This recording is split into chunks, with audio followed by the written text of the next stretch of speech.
देखा जाए बहादुर, आज हम लोग फॉर्मेट 6.3 यानी क्वेश्चन कह रहा है यदि दो त्रिभुज में संगत कोण बराबर हो तो उनके संगत भुजाएं एक ही अनुपात में समानुपाती होती है और इसलिए त्रिभुज समरूप होता है।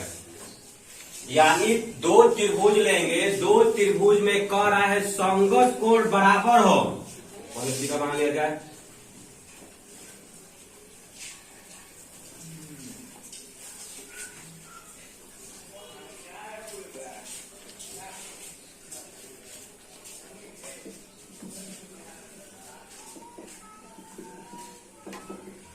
दो त्रिभुज में संगत कोण यानी ए के बराबर डी है, बी बराबर ई है और सी बराबर एफ है। तो बता रहा है कि तो सीधे क्या करना है, उनकी संगत भुजाएं लिखा जाए। माना कि एबीसी तथा डीईएफ दो त्रिभुज है। माना कि एबीसी तथा डीईएफ दो त्रिभुज है जिसमें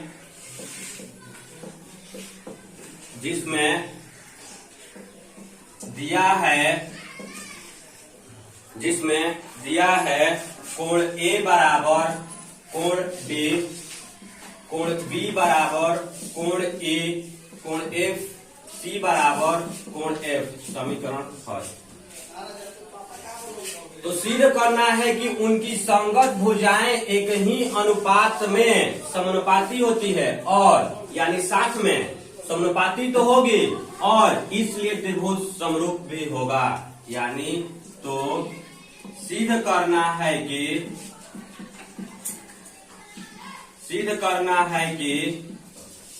AB बटा में BE बराबर BC बटा में EF बराबर AC बटा में DF तथा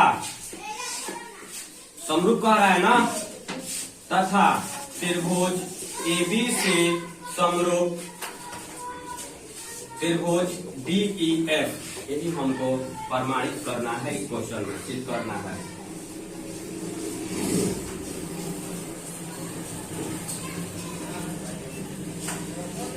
इतना तक अभी हम क्वेश्चन के थ्रू चले हैं। दो त्रिभुज लिए, दोनों त्रिभुज में संगत कोण बराबर बोला तो संगत कोण बराबर दिए हैं। फिर क्वेश्चन में कह रहा है कि संगत कोण बराबर हो तो उसकी संगत जो भुजाएं है ना वो भी क्या होगा, समानुपाती होगा और यह त्रिभुज समरूप होंगे। इतना हम अभी क्वेश्चन के थ्रू चले हैं। आगे देखा जाएगा रचना। DE पर P यहां पर तथा DF पर Q इस प्रकार DE पर P तथा DF पर Q दो बिंदु लिया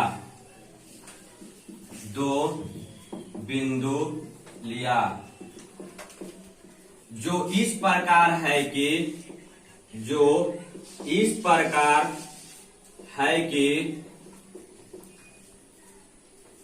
DE पर P तथा DF पर Q दो बिंदु लिया जो इस प्रकार है कि AB बराबर DP तथा AC बराबर DQ तथा DF पर Q दो बिंदु लिया जो इस प्रकार है कि DP बराबर AB बराबर DP तथा AC बराबर DQ। P से Q को मिलाया यानी AB बराबर DP हो गया और AC बराबर DQ हो गया। इतना हम अभिरचना से लिखे हैं। क्या इतना अभिरचना से लिखे हुए हैं। रचना में हम लोग देखे DE बराबर ए बी बराबर डीपी और ए सी बराबर डी क्यू, बी से क्यू को मिला दिए। अब देखा जाए प्रमाण यानी हल।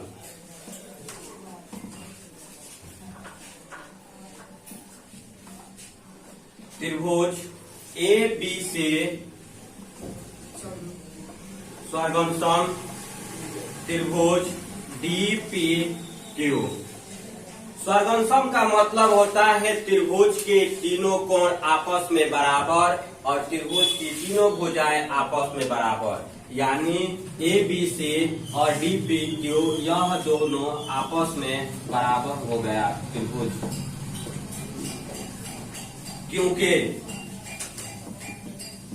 क्योंकि कोण ए बराबर कोण डी, कोण बी बराबर कोण पी,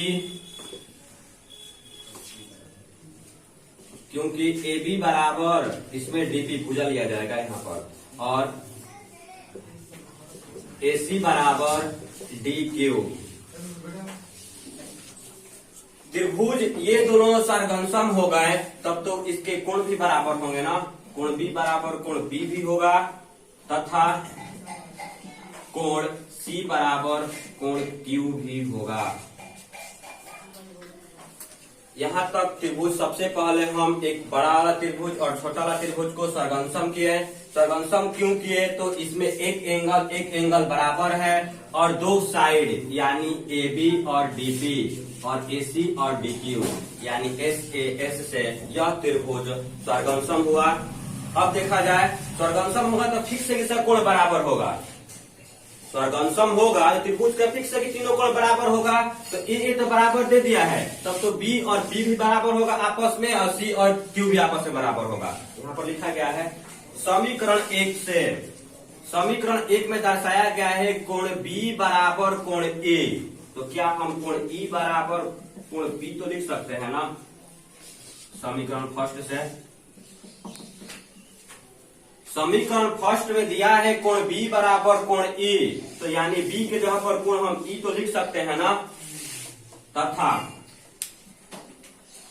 कोण सी बराबर कोण क्यू, कोण सी का मान दिया है कोण एफ, यानी कोण एफ बराबर कोण क्यू।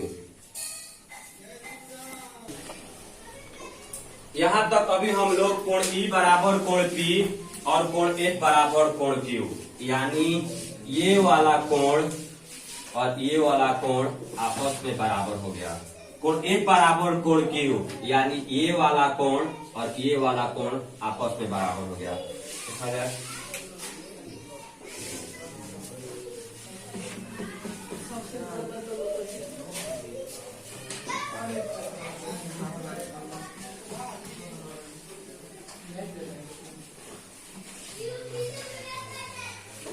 यानी कोण ई बराबर कोण पी तथा कोण एफ बराबर कोण क्यू। तो हम लोग को मालूम है कि जब दो समानांतर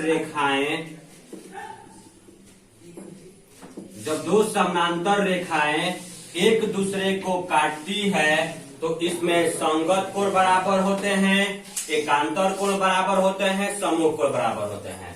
तो ये दोनों जो रेखा हुआ एक दूसरे को काट रहा है, तो फिक्स है कि यह जो दोनों समानांतर रेखा है, यानी बीपी और ईएफ समानांतर रेखा है आपस में, तो लिख सकते हैं क्या, बी क्यू समानांतर ईएफ,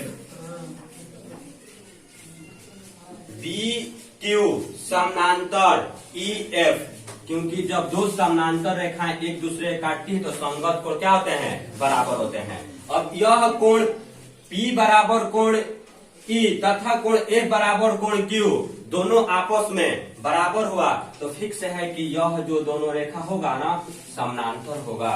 इसलिए लिखा गया क्या यहाँ पर, कोण P बराबर समानांतर EF।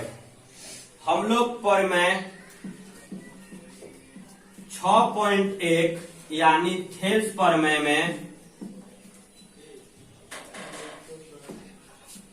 प्रमेय में पढ़े हैं कि जब समानांतर रहते हैं तो एक ही भुजा में समानुपाती होते हैं, यानी डीपी समानुपाती डीई बराबर डीक्यू अनुपात में DF। अगर हम लोग पढ़े हैं प्रमेय 6.1 में कि जब दो रेखाएं आपस में समानांतर होती है तो वह एक ही अनुपात में यानी DP बटा DE और DQ बटा में DF, यह हमारा प्रमेय 6.1 यानी थेल्स प्रमेय से हुआ। थेल्स प्रमेय में इतना दिया रहता है, इतना प्रूव करना रहता है। अब यहाँ पर DP बटा DE और DQ बटा DF इतना आया, तो क्या हम DP रचना में कुछ चीज लिखे हुए थे?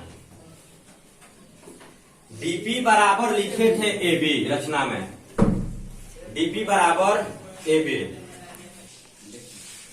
यहां पर हम लोग लिखे DP बराबर DE और DQ बराबर DF, क्योंकि जब दो रेखाएं आपस में समानांतर होते हैं तो थेल्स प्रमेय कहता है कि वह दोनों जो एक ही अनुपात में क्या होंगे? विभाजित होंगे। फिर आगे DP बराबर हम लोग रचना में जाकर देखो बाबू, रचना में दिया है DP बराबर AB, DP बराबर AB यानी DP के जगह पर हम लिख दिए AB और DE जो का त्यों बराबर DQ बराबर DF। DQ में रचना में दिया है AC बटा DF, यह हो जाएगा रचना से। किससे लिखे हम? रचना से। इसमें बताया गया कि DP बराबर AB हम रचना में लिख लिए हैं, लिखे थे रचना में कि DP पर P तथा DF पर Q दो बिंदु लिए जिसमें AB बराबर DP, AC बराबर DQ है। तो AB बराबर DP यानी DP की जगह पर AB लिख सकते हैं और ठीक AC की जगह पर DQ लिख सकते हैं। हमको इतना प्रूफ हो गया, तो क्या हम आगे लिख सकते हैं ना?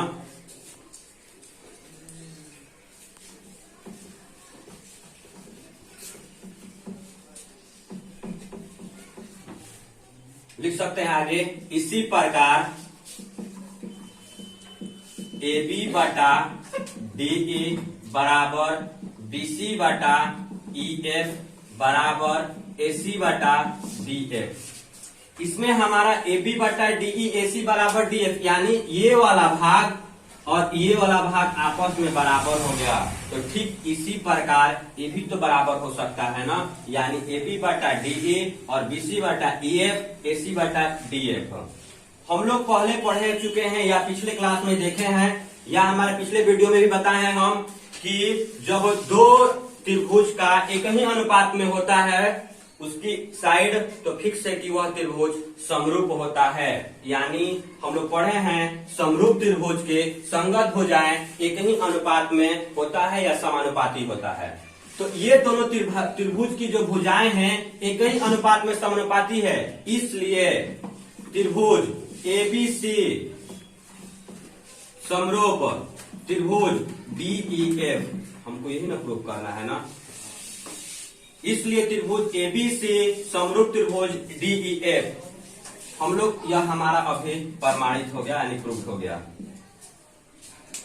यानी हम लोग इस विषय की जो चर्चा है हम लोग पिछले वीडियो में भी हम किए हैं अपने कि दो त्रिभुज के एक जब समरूप होता है तभी वह त्रिभुज की जो भुजाएं होती है आपस में समानुपाती होती है।